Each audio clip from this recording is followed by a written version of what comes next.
Imagine spending a fortune on a graphics card and finding out it's running Cyberpunk at 26 frames per second. Chill. There's some drama going on here. And today, we're gonna uncover the whole story. Welcome to another video here on the Games Insights channel. I'm Arthur. Today we're gonna talk about something that's heating up social media. The release of the RTX 5090. Yep, NVIDIA came in strong and already brought some drama. But is this new card really all that? Or is it just hype? Pull up a chair, grab some popcorn, and come along, because the drama's real. NVIDIA stirred up a storm when they announced the RTX 5090, which promises to be the next-gen graphics card to dominate the market. But of course, when it comes to performance and innovation, there's always some drama, right? What caught people's attention was the demo of Cyberpunk 2077 running on the card, but in a scenario that divided opinions. During the test, the game had path tracing turned on, a tech that simulates light behavior in a crazy realistic way. The issue? This setting is so heavy that the game was running at only 26 frames per second. And dude, 26 frames per second for a PC gamer is basically an insult, right? The bigger issue wasn't even the path tracing itself, but the fact that NVIDIA used it as a showcase to flaunt the power of the RTX 5090.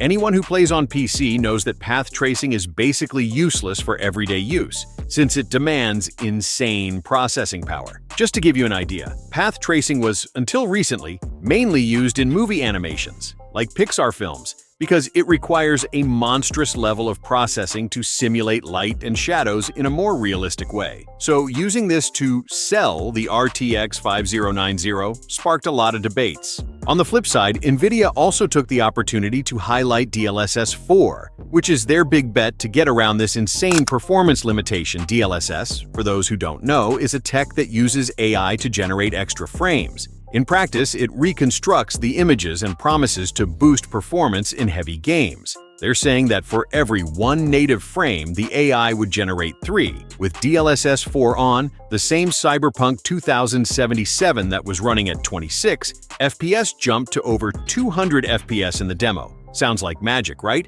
But here's where the drama comes in. Those frames generated by the AI are being called fake frames. The reason is that a lot of people believe those artificial frames aren't equivalent to the real ones generated directly by the GPU. More hardcore gamers raised concerns about possible visual bugs, like the infamous ghosting, that weird trail that appears with fast movements, and there's also the fear of input lag, which can make the controls feel slower. And for me, a game is basically over if there's input lag. Still, NVIDIA promises that DLSS 4 will bring huge improvements and ensure smooth gameplay even in heavy games, as long as the player is okay with the help from AI. Oh, and it's worth mentioning that DLSS 4 will be compatible with newer games like Cyberpunk 2077 and Alan Wake 2. And NVIDIA promises that this tech can generate up to 3 frames for every native frame. This means that, theoretically, you can run games with insane graphics, even at resolutions like 4K, without sacrificing too much performance.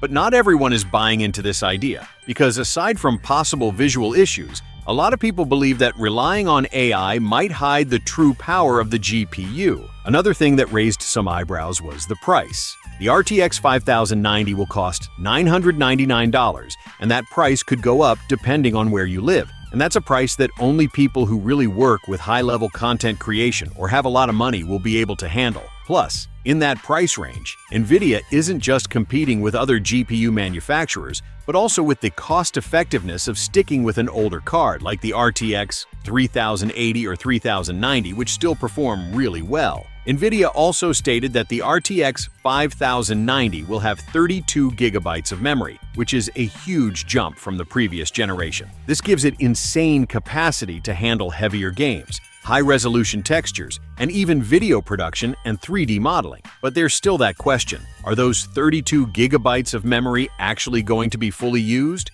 Or is it just a flashy number to justify the insane price? I don't know, folks. It's been a while since we've seen a huge jump from one GPU generation to the next. Like I said before, this card is really just for people who actually work in content creation or production, because cheaper cards already serve a massive audience, like probably 99% of gamers. Me, for example, I'm not going to buy this card. I'm super happy with the one I've got here, and I'm pretty sure you'd rather spend your money on something else than this card. To wrap it up, the big drama here is the future of gaming. People are worried that using AI to generate frames will make game developers lazy when it comes to optimizing games. Like, oh, no need to optimize, let DLSS handle it. This could be a huge mistake in the long run, because if games keep getting heavier and GPUs rely on AI to deliver performance, it's the average gamer who's going to lose out, the ones who can't afford to always upgrade to the latest hardware. Plus, if this becomes a trend, a lot of people will end up ditching gaming.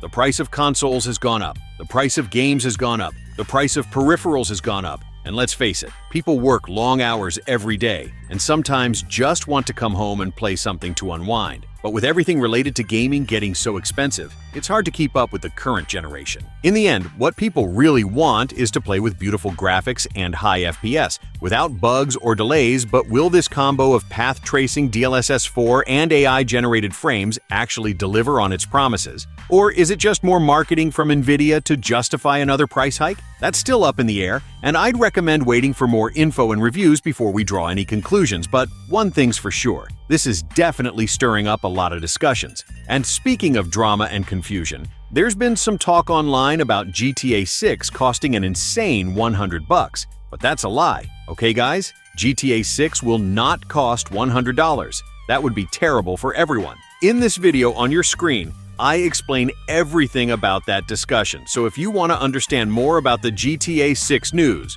just click on that video. But before you go, don't forget to subscribe to the channel and leave a like to help us out. See you later, alligator.